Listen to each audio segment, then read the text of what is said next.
અમદાવાદમાં બાબા સાહેબની પ્રતિમા ખંડિત થવાની હજી શાહી સુકાઈ નથી અને ત્યારે સુરેન્દ્રનગરમાં વધુ એક પ્રતિમા ખંડિત થતા ખળભળાટ મચ્યો છે। સુરેન્દ્રનગર એમપી શાહ આર્ટ્સ કોલેજની પાસે શ્રીમદ રાજચંદ્રજીની પ્રતિમા સાથે ટ્રક અથડાતા પ્રતિમા ખંડિત થઈ છે। શ્રીમદ રાજચંદ્ર મિશન ધરમપુરના ધર્મગુરુની પ્રતિમા ખંડિત થતા તેઓના અનુયાયીઓમાં રોષ વ્યાપ્યો છે। આર્ટ્સ કોલેજ તરફનો ઢાળ ચડી રહેલા ટ્રકના ચાલકે કાબુ ગુમાવતા ટ્રક પાછો પડતા સમગ્ર ઘટના બની હતી। अनुयायियों द्वारा खंडित प्रतिमा ने ढांकी देवामां आवे छे। सुरेन्द्रनगर थी घटनाना आज दृश्यों सामे आवी रह्या छे। श्रीमद राजचंद्रजीनी प्रतिमा खंडित थई छे। एक ट्रक आ प्रतिमा साथे અથડાતા આ પ્રકારની ઘટના બની। એમપી શાહ આર્ટ્સ કોલેજ પાસે શ્રીમદ રાજચંદ્રજીની प्रतिमा સાથે ટ્રક અથડાયો અને જેના કારણે प्रतिमा ખંડિત થઈ।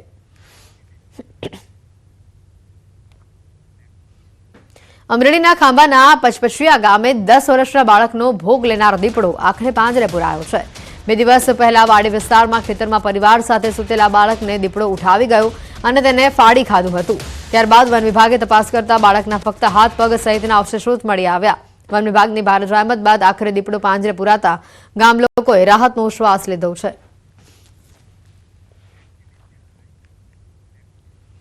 ખેડા જિલ્લાના માતરના ખેડૂતે ખરીદેલા ડીએપી ખાતરમાં પથ્થર જેવા પદાર્થો નીકળ્યા હોવાનો દાવો કરવામાં આવ્યો છે અને જે મામલે ખેડૂત નાયબ ખેતી નિયામકને ફરિયાદ કરી હતી। ખેતીવાડી વિભાગના અધિકારીઓએ ડેપો પર તપાસ હાથ ધરી હતી। ડેપોમાં હાજર સ્ટોકના સેમ્પલ લેતા તેમાં પણ કચરો અને પથ્થર જેવા પદાર્થો મળી આવ્યા હતા। અધિકારીઓએ સેમ્પલ લઈ લેબોરેટરીમાં તપાસ માટે મોકલ્યા। જો ખાતરમાં કોઈ પદાર્થ મળી આવશે તો ડેપો સામે કાયદેસરની કાર્યવાહી હાથ ધરાશે। ખેડૂતે આ ખાતર જીટીએલ કિસાન સુવિધા કેન્દ્રમાંથી ખરીદ્યું હતું અને જે મામલે ખેડૂત રજૂઆત કરવા પહોંચ્યો હતો, પરંતુ ડેપો પરથી ખાતરમાં પથ્થર જેવો પદાર્થ પોટાશના ગાંગડા હોવાનું પણ જાણવા મળ્યું છે। સાથે જ બાદમાં ખેડૂતે નાયબ ખેતી નિયામકને સમગ્ર મામલે ફરિયાદ પણ કરી હતી। અહીંયા હું 24 તારીખે ખાતર લેવા આવેલો, મારે ખાતરની જરૂર હતી અને અહીંયા મેં અંગૂઠો મૂક્યો। એ લોકો કહે છે ગૂગલ પે ચાલશે નહીં અને રોકડા પૈસા લેવામાં આવશે, ગૂગલ પે ચલાવ્યું નથી। તો હું અહીંથી ખાતર 3 લઈ ગયો। 1350 રૂપિયાના ભાવની 4050 રૂપિયા મેં રોકડા આપી દીધા। ઘરે લઈ જઈને મેં કોથરી ખોલતા અંદરથી કાંકરા નીકળેલા। આ પહેલો કેસ આવેલો છે કે જે ગાંગડા છે, બરાબર। ખેડૂતને એવું કહેવું છે ગાંગડા છે। આપણે ક્વોલિટી કંટ્રોલ વાળાને અહીંયા બોલાયેલા, સેમ્પલ પણ એમની હાજરીમાં લીધેલા છે। હવે જે ગાંગડા છે કે ફોસ્ફરસ છે, સેમ્પલ આવ્યા પછી આપણને ખબર પડશે। ગાંગડા એક તમે તમારી ભાષાની તમે ગાંગડા કહેવાય, એ ફોસ્ફરસ છે, બરાબર છે। એની અંદર આપણે સેમ્પલ પણ લીધેલું છે। હવે એ જે પાસ થાય એનો રિપોર્ટ આવે પછી આપણને ખબર પડે। ગુજરાત સ્ટેટ ફર્ટિલાઇઝર કંપનીના સરકારી ડેપો પરથી માતરના એક ખેડૂત તારીખ 24ના રોજ ખાતર લેવા આવે છે। તેઓ ડીએપી ખાતર અહીંયાથી લઈ જાય છે। આ ખાતર જ્યારે તે પોતાના ખેતરની અંદર જ્યારે નાખવા માટે જાય છે ત્યારે એક ખાતરની અંદરથી કાંકરા જોવા મળે છે। જે કાંકરા જોવા મળે છે તે કાંકરા બતાવીશ કે જે આ તમે જોઈ રહ્યા છો આ પ્રકારના પથ્થર હોય, જે મેન્ટલના પથ્થર હોય તેટલા મજબૂત આ કાંકરા છે। આ કાંકરા શું છે, શેના છે તે હજુ કોઈને ખબર નથી, કોઈ અધિકારીને પણ આની પાસે જવાબ નથી। પરંતુ જ્યારે આ ખેડૂતને આ સમગ્ર વેદના જે મીડિયા સામે છે ત્યારે કહે છે કે તેને રૂપિયા 1301 બેગ લેખે 3 બેગ ખાતર લીધું હતું, તેને કોઈ પાકું બિલ પણ આપવામાં નહોતું આવ્યું। અને જ્યારે તેને આગળ આ જે ડેપો પર રજૂઆત કરવા માટે આવે છે ત્યારે તેને કહેવામાં આવે છે કે પોટેશિયમ છે, આ તે છે, તે ઓગળી જશે। પરંતુ ખેડૂતનો દાવો છે કે 2 દિવસ જેટલો સમય આ કાંકરા છે, આ જે ખાતર છે તેને પાણીમાં રાખ્યું, પરંતુ તેમ છતાં કાંકરા આગળ ન હતા। એટલે કહી શકાય કે જે આ ખાતર છે તે ખાતર ક્યાંક ને ક્યાંક કોઈ નકલી ખાતર થયું હોય તેમ લાગી રહ્યું છે। બીજા દ્રશ્યો અંદરના બતાવીશ। જે પ્રકારે ડેપો પર પહોંચ્યો છું, ડેપો પર જે ખાતરનો જથ્થો છે અંદાજિત કહી શકાય કે 200 થી વધુ જથ્થોનો જ્યારે અહીંના ડેપોના જે મેનેજર છે તેમની સાથે વાતચીત થઈ ત્યારે જાણવા મળ્યું કે ખાતર સાઉદી અરેબિયાથી એક્સપોર્ટ થવાનું કહેવામાં આવી રહ્યું છે અને આ અત્યારે ખાતરનું વેચાણ બંધ થઈ ગયું છે। પરંતુ સવાલ ઉભો એ થઈ રહ્યો છે કે જો વેચાણ બંધ થયું હતું તો પછી ખેડૂતને ખાતર કેમ આપવામાં આવ્યું? જો આખા ગુજરાતમાં આ પ્રકારની પરિસ્થિતિ તો તેમ છતાં ખાતરનું વેચાણ કેમ થયું અને જ્યારે આ ખેડૂત રજૂઆત કરવા ત્યારે તેને કેમ સાંભળવામાં આવે તેવા અનેક સવાલો ઉભા થઈ રહ્યા છે। હવે જોવું રહ્યું છે કે ગુજરાત સરકાર આ જે ખાતર છે તેના બાબતે કેવા પ્રકારની કાર્યવાહી કરે છે અને ખેડૂતને કેવી પ્રકારે ન્યાય અપાવે છે। ઉમંગ પટેલ, ન્યૂઝ 18 ગુજરાતી, માતર ખેડા।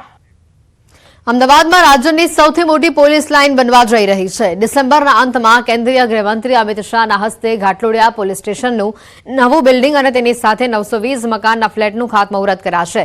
250 કરોડના ખર્ચે પોલીસ સ્ટેશન અને પોલીસ લાઇન તૈયાર કરવામાં આવશે, જેમાં ખાસ પોલીસ કર્મચારીઓ માટે ડબલ ફ્લોર બેઝમેન્ટ સહિત ફર્નિચર સાથે ફ્લેટ તૈયાર કરીને આપવામાં આવશે.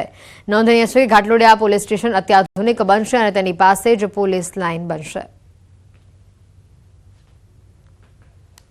અમદાવાદના ઘાટલોડિયા વિસ્તારની અંદર રાજ્યની સૌથી મોટી પોલીસ લાઇન બનવા જઈ રહી છે. તેનું ખાતમુહૂર્ત છે તે 30 તારીખે કરવામાં આવશે અને કેન્દ્રીય ગૃહમંત્રી અમિત શાહ દ્વારા આ ખાતમુહૂર્ત કરવામાં આવે તેવી શક્યતા હાલમાં રહેલી છે. આપ જોઈ શકો છો જે તૈયારીઓ છે તે તૈયારીઓ પણ અહીં શરૂ કરી દેવામાં આવી છે. અને ખાસ કરીને વાત કરીએ તો 13 માળના કુલ 18 ટાવર બનાવવામાં આવશે, જેમાં લગભગ 920 જેટલા મકાનો છે તે તૈયાર કરવામાં આવશે. જોકે મહત્વની બાબત તો એ છે કે ડબલ ફ્લોર બેઝમેન્ટ પણ બનાવવામાં આવશે, જેથી કરીને જે પાર્કિંગની સમસ્યા પણ ન રહે. ઉપરાંત જે ઘાટલોડિયા પોલીસ સ્ટેશન છે તે પણ અહીં બનાવવામાં આવશે અને લગભગ 250 કરોડના ખર્ચે આખો જે પ્રોજેક્ટ છે તે બનાવવામાં આવશે.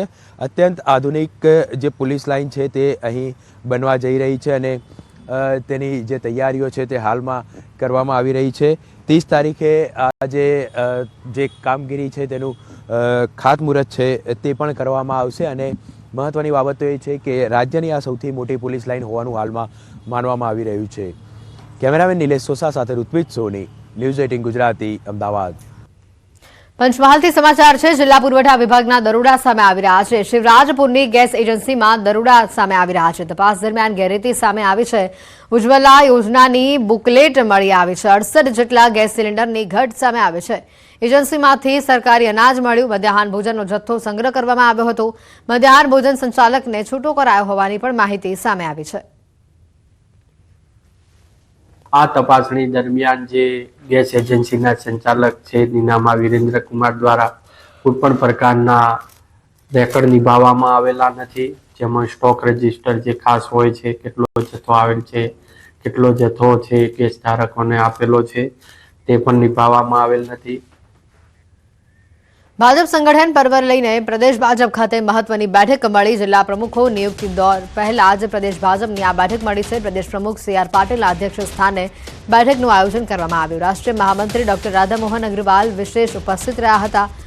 ધારાસભ્યો, તાલુકા અને જિલ્લા પ્રમુખો અને સાંસદ સભ્યો પણ આ બેઠકમાં હાજર જોવા મળશે. જિલ્લા પ્રમુખો અને શહેર ભાજપની નિયુક્તિ અંગેની રૂપરેખા માટે આ બેઠક મળવા જઈ રહી છે. 580 મંડળ પ્રમુખો નિયુક્તિ થઈ પૂર્ણ. હવે જિલ્લા પ્રમુખો નિયુક્તિ રૂપરેખા માટે આ બેઠકનું આયોજન કરાયું છે. 33 જિલ્લા પ્રમુખો અને 9 મનપા પ્રમુખની નિયુક્તિ અંગે પણ મોવડી મંડળ માર્ગદર્શન આ બેઠકમાં આપી શકે છે. અને આ અંગે વધુ માહિતી મેળવીશું. સંવાદદાતા ગૌતમ અમારી સાથે સીધા જોડાઈ ચૂક્યા છે. ગૌતમ, કમલમ ખાતે જે આ બેઠક મળવાની છે, મહત્વની બેઠક છે અને ઘણા દિગ્ગજો પણ આ બેઠકમાં હાજર થયેલા જોવા મળશે. હેતવી ભારતીય જનતા પાર્ટીનું સંગઠન પર્વ 2024 ચાલી રહ્યું છે અને જે હવે ત્રીજા પડાવમાં છે. પ્રથમ પડાવની વાત કરીએ તો તેમાં પ્રાથમિક સદસ્યતા અભિયાન જે છે તે યોજાયું હતું અને તેમાં 1 કરોડથી પણ વધારે ભારતીય જનતા પાર્ટીના સદસ્યોની નિયુક્તિ થઈ હતી અને ત્યારબાદ સક્રિય સદસ્ય જે અભિયાન જે છે તે ચાલ્યું હતું. હવે ત્યારબાદ હવે નિયુક્તિનો દોર જે છે એટલે કે ત્રીજા તબક્કાની અંદર નિયુક્તિનો દોર જે છે તેની શરૂઆત થતી હોય છે. એટલે કે અત્યાર સુધીની વાત કરવામાં આવે તો મંડળ પ્રમુખો એટલે કે જે તાલુકા પ્રમુખો અને નગરપાલિકાના પ્રમુખોની નિયુક્તિ ભારતીય જનતા પાર્ટીના સંગઠનની થતી હોય છે. 3 વર્ષની રૂપરેખા જે છે તે યોજાતી હોય છે, જે અંતર્ગત ભારતીય જનતા પાર્ટી 580 મંડળોના આ જે પ્રમુખોની નિયુક્તિ પૂર્ણ થઈ ચૂકી છે અને હવે આ જિલ્લા પ્રમુખની નિયુક્તિનો દોર જે છે તે શરૂ થવાનો છે, જેને લઈને આજે એક મહત્વની બેઠક યોજાવા જઈ રહી છે, જેમાં આ રાષ્ટ્રીય મહામંત્રી રાધામોહન અગ્રવાલ જે છે તેની વિશેષ ઉપસ્થિતિમાં આ બેઠક જે છે તે મળવા જઈ રહી છે. CR પાટીલની પણ વિશેષ ઉપસ્થિતિ છે. આ સાથે તમે જોઈ રહ્યા છો કે તમામ ધારાસભ્યો હોય, ભારતીય જનતા પાર્ટીના જે સાંસદો હોય, ધારાસભ્યો હોય,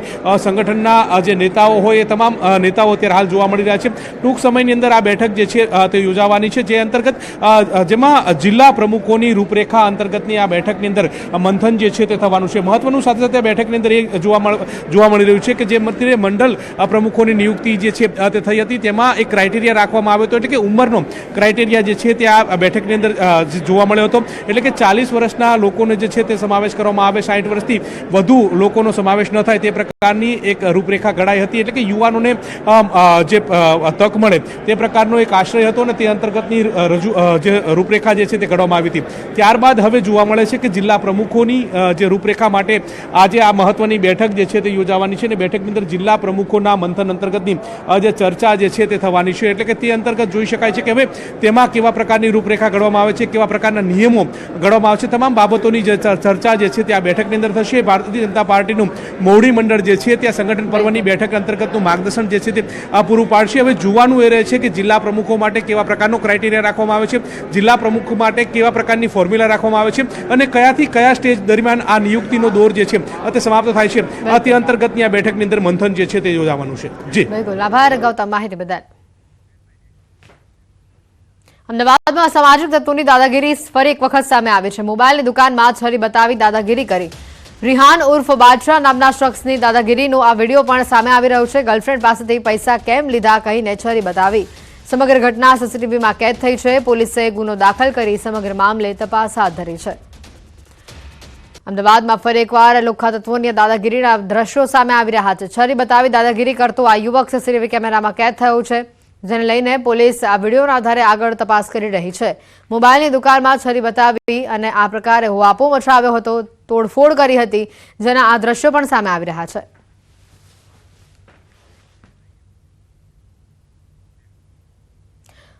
સમાચારોમાં હાલ રોકાઈશું એક બ્રેક માટે.